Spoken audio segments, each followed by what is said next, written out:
What do you love about being outside and active? I'm sure I've spent more time outdoors than in. That just feels like home. Enjoy what you can do, because you never know what is around the corner. Just being outdoors in the fresh air, it just clears my mind. Fully immersed in nature is what brings me the most joy. Hello and welcome back to the Outside and Active podcast, where this week I'm joined by Jack Cornish to talk through a groundbreaking piece of research. Jack is head of paths at the Ramblers, leading their work to protect, expand and improve the UK's path network. He joined the Ramblers in 2017, having recently completed a 1,550-mile walk all the way across Britain from Land's End to John O'Groats. Jack is the author of a book called The Lost Paths, a personal journey and exploration of the deep history of English and Welsh paths and how this millennia-old network was created, has evolved and been transformed. An important part of Jack's focus at the Ramblers has been the flagship Don't Lose Your Way project, which identified over 49,000 miles of paths that could be lost forever because they are not legally recorded as public rights of way. As well as this, he has regularly appeared in the media, including the BBC, Country Living magazine and The Guardian. And in this episode, we talk through a groundbreaking new piece of research available to read on the Outside and Active website, but you'll also get a hint of it in here. Thank you to our friends at Dryrobe for supporting this episode of the Outside and Active podcast. I'll chat a little bit more about them later in the conversation, but just before we jump into the episode, I want to ask you for a favour. If everyone who's listening to this forwards the episode on to someone who you think would enjoy it just as much as you, then we'll be able to grow this Outside and Active community massively. So that's just a one favour I ask for you before we get into this episode. Please enjoy this conversation with Jack. I'll speak to you at the end.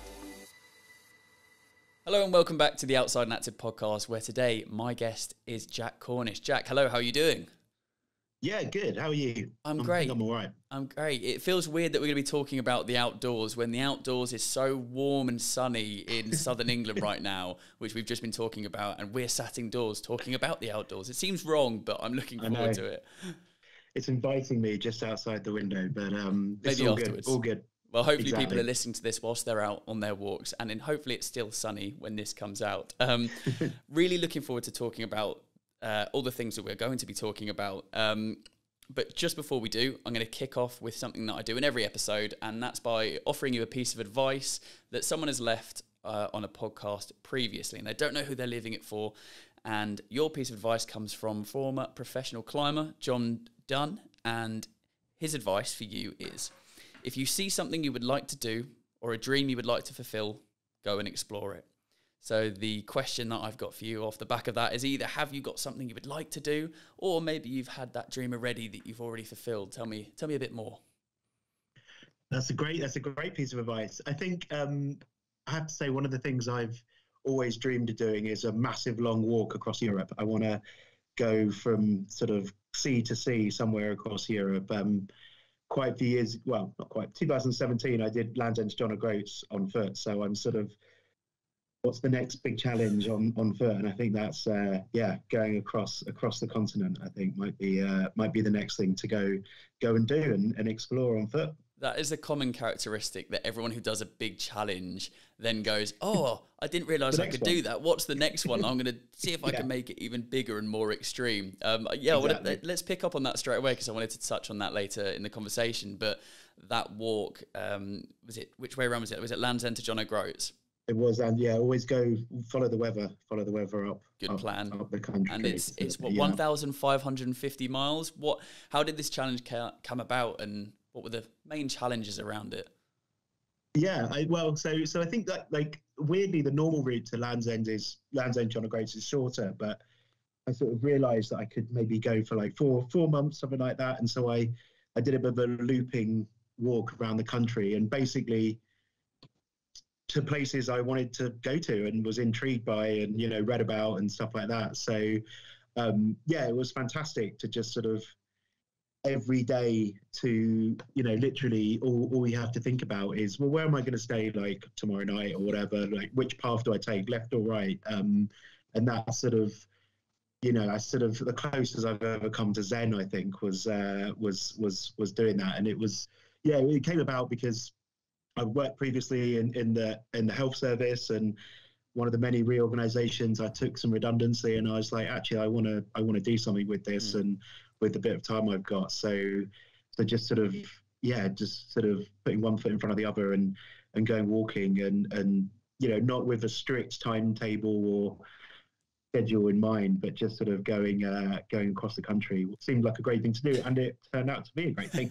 So I'm sure there were difficult times along the way, but actually a question that I also ask to everyone that might give us a bit more of an insight as to why you took on this type of challenge and why you want to take on bigger, similar challenge is, what do you love about being outside and active? I mean, it's a really good question in a way. In a way, it's sort of something that maybe I don't reflect on enough, really, in my everyday life. But I think for me, it is really about exploration. I love I don't like drive. I don't really cycle that much. And so, going out and walking, it's about, what's over that next hill, what's sort of round the next corner, and what's on the next path, and what is there to be seen and to be explored. And so, obviously I get alongside that, the sort of mental and physical well-being that comes with that. But for me, it is about that sort of exploration, and you never know like what is going to be around that next corner. And so that's what really comes to me. And obviously for some people, exploration is, trekking to the deepest interior of the Amazon jungle, or climbing up, I don't know, like the Alps or whatever, but I think there's a lot to be discovered and explored just in the sort of more ordinary, and that's not a bad thing, landscapes of the country, really. So yeah, that's I think where my motivation comes from. And there's so many great adventures on our doorstep as well in the UK, I imagine you can attest for. Yeah, definitely.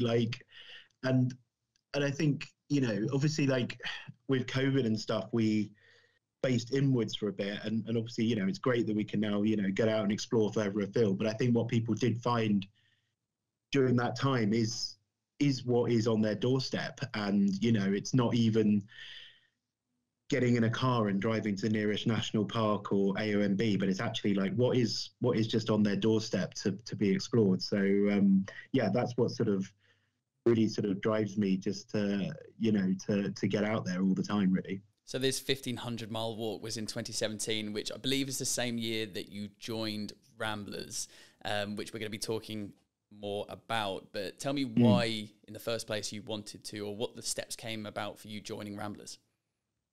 Sure, yeah. So I think what I was sort of expecting, I suppose, on that walk was to, find surprising things and see like beautiful landscapes and that side of things. But I think one thing I wasn't really expecting was almost to like fall in love with the sort of infrastructure itself, with the paths. I remember sort of coming back on the sleeper in a slightly uncomfortable chair on the way back and thinking about what to do next. And it was fantastic that, a month or so later, the opportunity came up to join the Ramblers as a member of staff, and to set up a project that was about saving and reclaiming lost historical paths.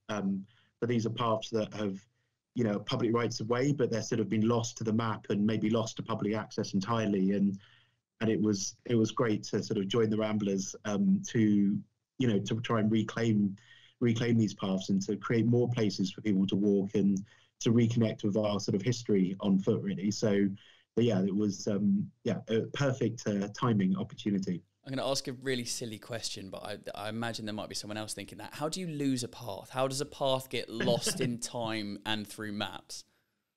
No, it's not a silly question at all. I mean, like, it's the sort of thing I could talk for hours on, but I'll try and keep it succinct. But the concept of public rights of way have existed for hundreds of years. Like, people have needed to, go to the field, go to the pub, go to the church, market town, or whatever. But we only started really recording them legally in the late 40s into the 50s and 60s. And during that process, loads of paths were just missed off. And so these are paths that have been used by people at some point in the past. Maybe their history can be traced back hundreds, if not thousands of years, but that in that process they were left off and they weren't legally recorded. And so some of them might be used today, but some of them might not have been used for decades. And so they're sort of lost to public access really, and some of them might be really difficult to actually see on the ground now, but some of them are really clear and obvious. So but yeah, it's really about sort of reclaiming that history really, and using history to make a better walking network and a better walking landscape now. You've explained a bit about what your role within Ramblers is, but just tell us a little bit more holistically what Ramblers is all about, how it's set up and what it's aiming to do. Yeah, so even on the paths front, it's wider than reclaiming those lost paths. We've got 140,000 miles of public rights of way in England and Wales, which is like a fantastic network. That's the recorded network. That doesn't even include the lost ones. And we've got thousands of volunteers up and down the country who work to protect that network, to make sure it's there for the public. So that could be everything from, lobbying their local council, opposing any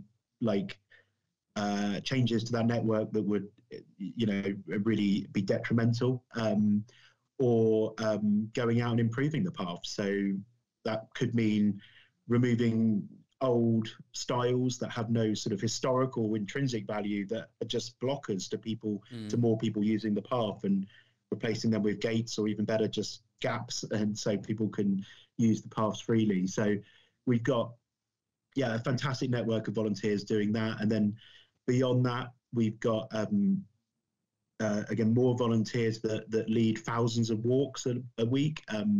That could be sort of for Ramblers members, but also we have a whole wellbeing walks program that's about getting people who are inactive or with sort of chronic long-term health conditions, getting them out on shorter walks that build up. And so, really engaging people with the massive benefits that come from walking, and hopefully, infusing with the love of walking as well. But yeah, so we're sort of Britain's, leading walking charity. And so, it's about the infrastructure, but also the activities and the, and really infusing people, inspiring people to get out walking.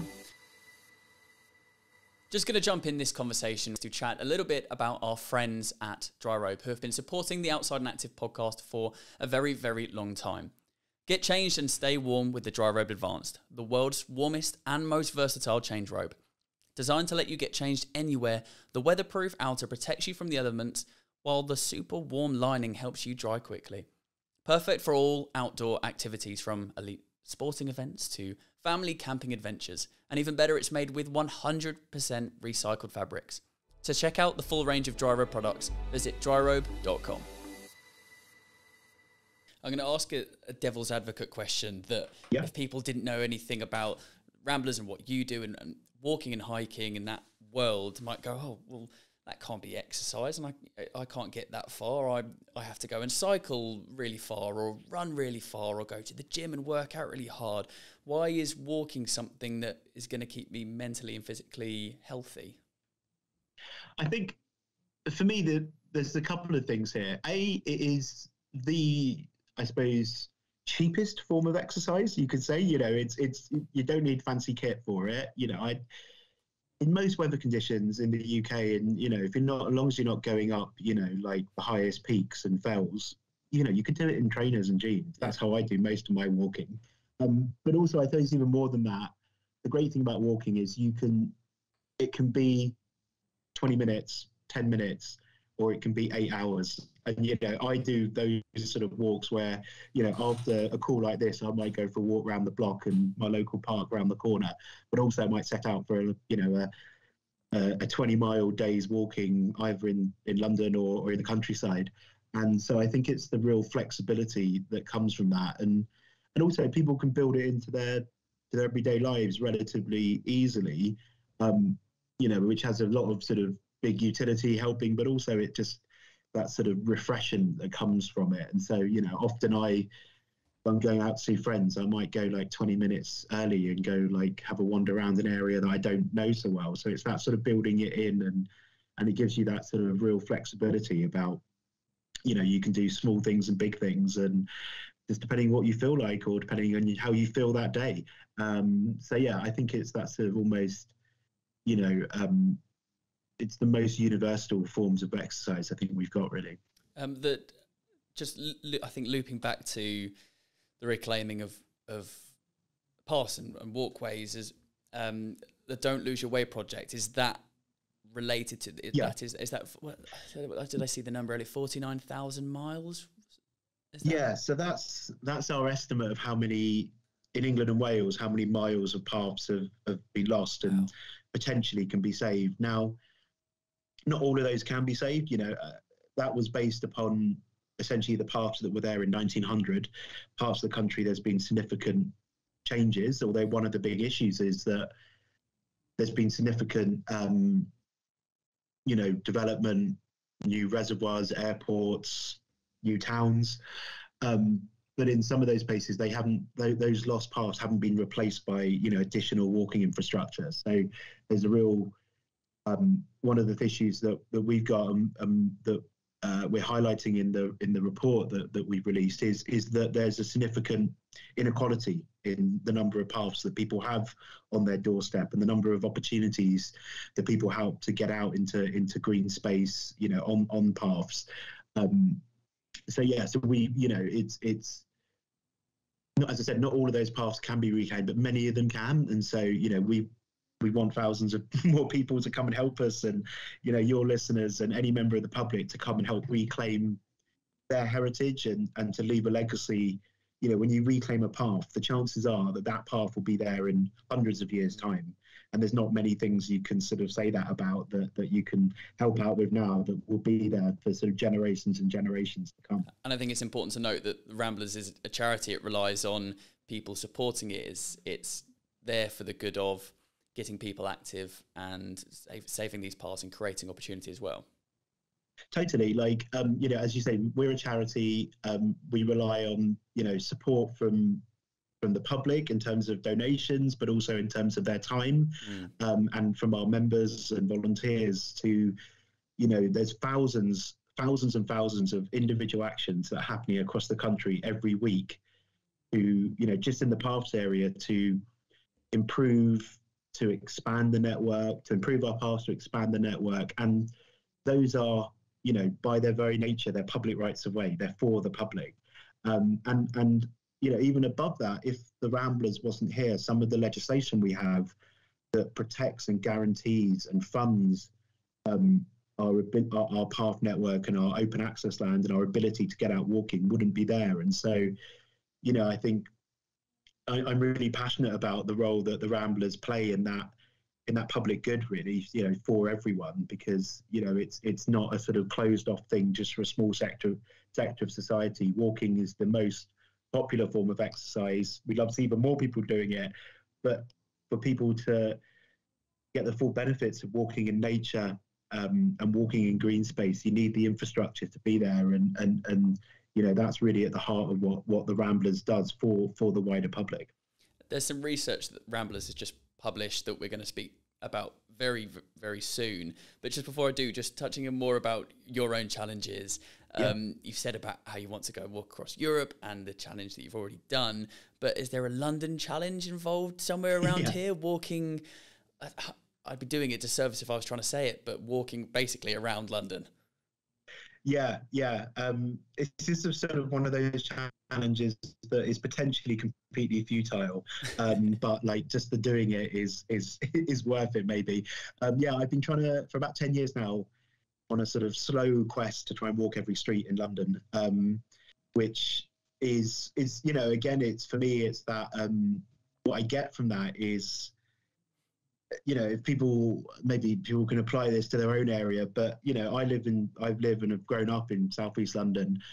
If I don't have friends or if I don't work in parts of Northwest London, I might never ever go there. But this sort of forces me in a good way to go and explore completely new areas and to walk, the new streets, sort of, for me anyway, or to even, there might be places round the corner from you or from any of your listeners, whether they live in the city or in the countryside, places they've never been before, because it's just not on the way to somewhere, or it's not somewhere they've ever, sort of wandered. And what I get from, trying to walk every street in London is that exploration of those sort of hidden corners that are just around the corner. As I said, might never finish it, but I'm going to keep on trying and keep on going. Exactly. Oh yeah, it's very, all the time. It's something I might, go out for a whole day's walking around a new part of London to me, or I might, as I said before, I might go and meet my friends at the pub half an hour earlier, but I'll go and sort of wander around the streets around, nearby just to see what's there really. Well, it shows adventures on your doorstep. It doesn't matter necessarily what you might be in the middle of nowhere. You might be in the middle of London. In the middle of one of the biggest cities in the world, but there's still places to be discovered. Yeah. Well, let's move through to this groundbreaking research from Ramblers, which is really highlighting the well-being value of our paths. And I want to pick out some key points over the rest of this podcast. But first, just wanted to ask you why this research was actually undertaken in the first place. Yeah, so at the Ramblers, we think we know why paths are important, and we try to talk about the importance of paths, but we really wanted to understand who our path network is serving, where it is, who's using it, who's not using it, which paths are being used, which aren't. And so we've undertaken this, we think it's the most detailed analysis of that path network, especially of that 140,000 miles of public rights of way in England and Wales that's ever been undertaken, because we really wanted to understand, as I said, where the paths are and who's using them, but also, we want to make the case for the network and for the value of the network. And so it's fantastic to come on podcasts like this and talk about that path network, because it's often overlooked. It's something that's just sort of there for some people or for a lot of people, but it's not there by accident, and it's worth fighting for. So we just wanted to understand, sort of where is that value, and to be able to really clearly make the case for the path network. Yeah, and there's quite a few key headlines. Kicking off with the network's usage adds over 3,000 healthy years of life to the nation, worth a well-being value of over £2 billion. Elaborate more on how this is calculated and what it actually means, well-being value. Yeah, so it's calculated on essentially, there's quite a lot of established social science and science around the well-being value of, for instance, visiting a green space, of going to a local park. And we've used some of those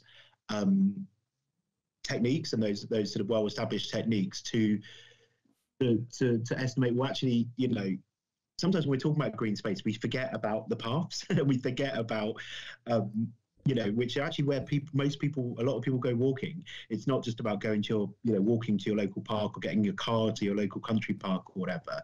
And so we've used those techniques to apply it to the public rights of way network, to see that, as you said, there's a well-being value of £2 billion, and that's, can be, often overlooked. And, when we're talking about, we want greater investment and greater care by central and local government given to the network. And it has not just a historic importance, and it has a real practical importance in terms of how much money, that saves the NHS every year, how much, and putting more and creating more paths and protecting our paths more, even more enhance that value to the whole country.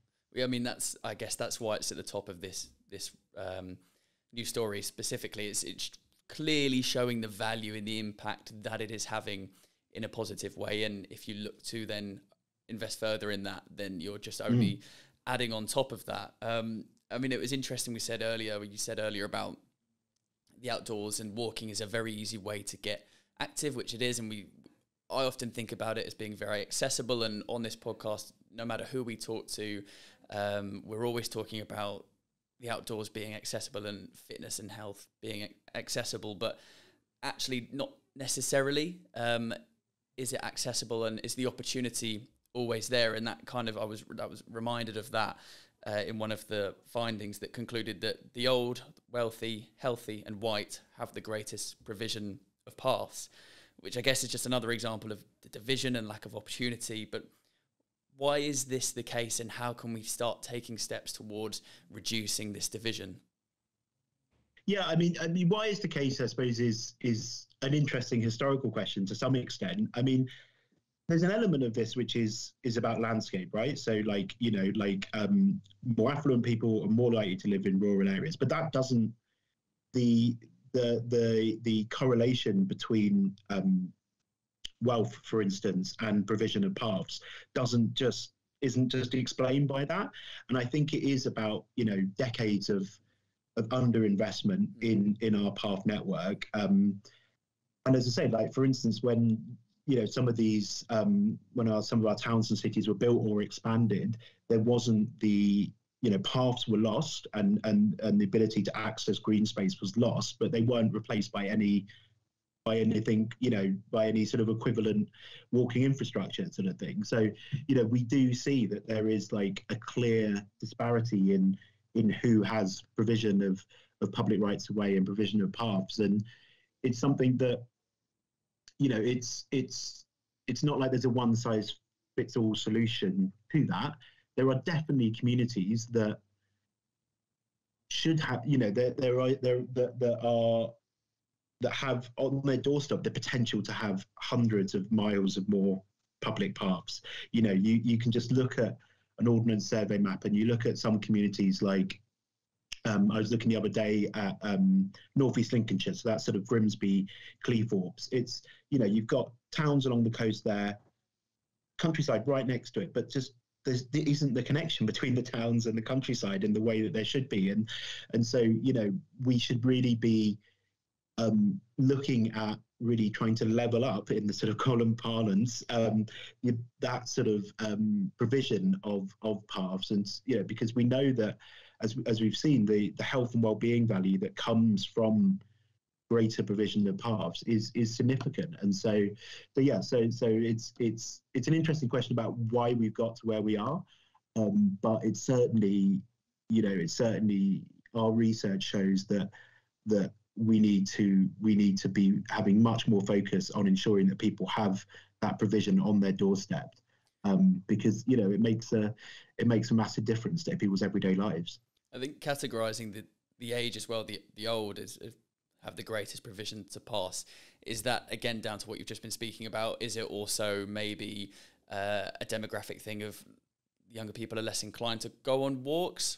I might be clutching at straws there, but what's your opinion on that? Well, no, I mean, I think it isn't about that, because this is about, where are the paths in relation to people? Yeah. So again, some of that is explained by, younger people more likely to live in city centres, for instance. Now, you can't create hundreds of miles of new public rights of way in green fields and city centres.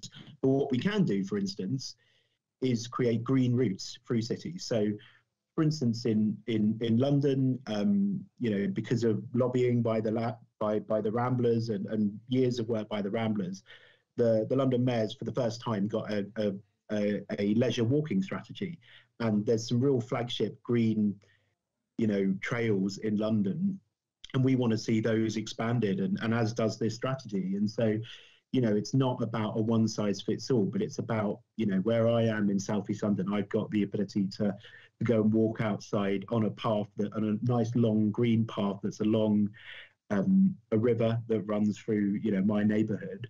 And there are opportunities to open up those sort of spaces, so people, wherever they are, whatever age, whatever ethnicity, whatever their income level is, have the ability to be able to get out on a path network, and to get a variety of experiences as well. Because I think that's the other thing that's fantastic about the network that we have in Britain that maybe some countries don't have. Some countries have got amazing long distance paths, national trails, which we have as well, but what we have is that hyper local network. So we've got a network of paths that, in theory, should sort of spider into every community across the country. And in a lot of places it does, but not in all places. And I think that's the great thing you get from that hyper local network is, actually, one day I want to walk 10 minutes further, or I want to go down by the river, or I want to go up the hill. And we have those sort of ability to have those experiences because of how extensive that network is, even though it isn't as extensive in all places that it should be.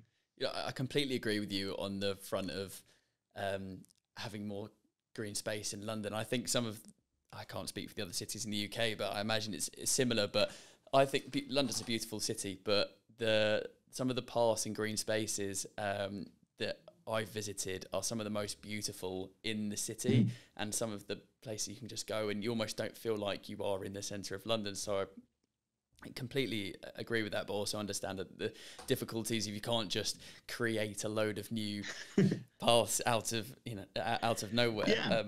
But what you can do, for instance, is you can create paths and routes that link up those green spaces, and in the bits between the green spaces, you can, introduce traffic calming. You can plant trees. You can plant,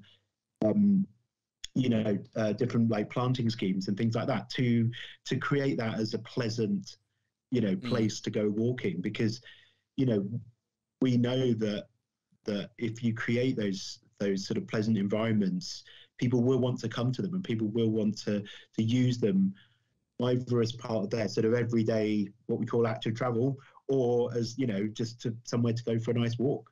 And the point of health and wellbeing value is again emphasised later on in the findings.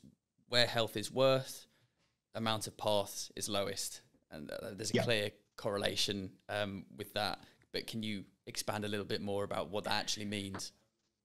Yeah, definitely. So we looked at, and again, I think this is where the real sort of extensive nature of the report comes in, and why we're so excited about it. But the Ramblers, we looked at working with the New Economics Foundation on this, where paths are in loads of different demographic things. So that's as we've sort of talked about, like ethnicity, age, income, car ownership, dog ownership, loads of different things. But also we looked at heart attack prevalence, and we looked at mental health scores as well. And we find, so for instance, looking at heart attack prevalence, where health is the worst, the number of paths are the lowest. And so, that's a really stark finding that that again underlines the importance of that sort of ordinary infrastructure that's actually pretty extraordinary in terms of what it gives to the country, in terms of just looking at that in terms of health. Yeah, and it goes on to talk about the research suggests that doubling the average length of paths in a neighbourhood would result in additional annual 78.5 million walks. And I found this quite interesting because, great, it sounds easy. Let's just create more paths. And again, we just kind of touched on this a few minutes ago, but what are the challenge? You've provided some of the ideas around how you can actually achieve this, but what are the realistic challenges and maybe logistical challenges that you're facing in trying to achieve this? Yeah, I mean, it's there isn't, as I said, there isn't like a one-size-fits-all solution to this. And I think, coming back to what we were talking about at the beginning, historic paths, we found 49,000 miles of them. Even if we saved a quarter of those, especially if we were focusing on the areas that have the least provision and the most barriers to access, that would make a massive difference to the path network in those areas. Some of this is also, even where there are paths, some of them might be blocked. They're under threat.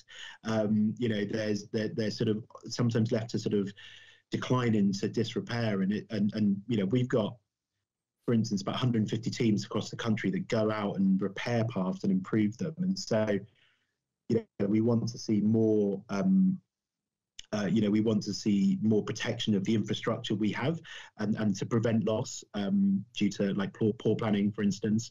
And then we think we really need to see a targeted approach to investment and into effort, because on those communities that have that least access, that don't have those paths in their doorstep, and if we can target those efforts, it will make a massive difference to people across the country. I mean, for instance, when we're talking about letting things go into disrepair, one of the other things we found is that that we're building out walking infrastructure. So where we're building new housing developments, for instance, some of our most modern housing developments, have some of the least infrastructure, and it's because we're not taking effort to make sure that walking infrastructure, and also this applies, as much to cycling and horse riding and people going out running as well.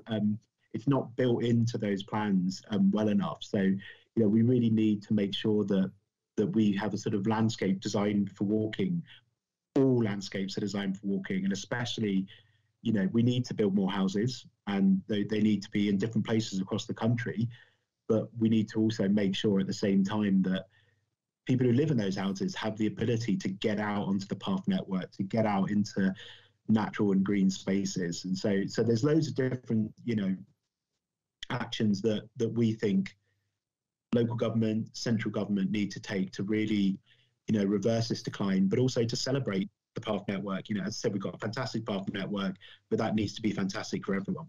Yeah, the research sounds incredible, and it's brought to light so many different important factors, and it's really showing the value of the work that you are doing. And I think I was going to ask you about, you know, what's the ultimate aim of it, because it's all well and good bringing all of these ideas to the forefront, but actually unless you have a sort of call to action plan on the back of it, what is it? I mean, there's the one that's quite clearly stated: the government needs to invest an additional £650 million annually to expand the paths.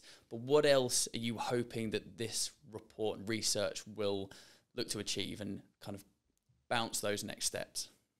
Yeah, I mean, I think crucial to this is, you know, and this is why this is not just a report that we've, you know, put in an envelope and sent to central government or whatever, why we want to, you know, talk to the public about this as well. Because I think crucial to this is people valuing that network and people getting involved with protecting it in so many different ways. So that could be, you know, supporting the work of the Ramblers through a donation, or volunteering with us to legally record historic paths, or to get out on one of our teams to go and, you know, make paths more accessible. But it could also be, you know, we want people to be raising these issues, you know, with politicians and with, like, you know, councils, to make sure that they know that people value that path network, and that you know that there should be, you know, it's not just about money, it's not just investment of money, but it's investment of time and care into that network, and